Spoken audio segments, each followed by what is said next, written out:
చల్లారిపోయి ప్లేట్కి అతుక్కుపోయింది. మీకు కూడా చూసారా ఫ్రెండ్స్, పాకం వచ్చింది మనకి. ఇదిగో పక్కన వేసుకుంటున్నాం. ఉండయింది చూసారా, మంచిగా ఉండయింది.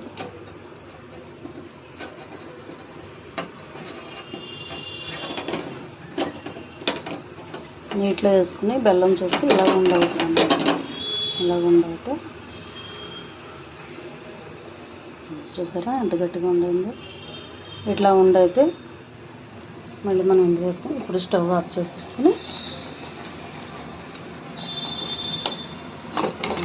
పొట్టు తీసి పెట్టుకున్న పల్లీని రెడీ చేసుకోవాలి.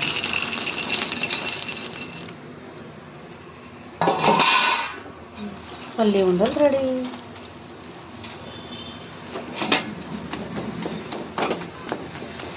చూసారా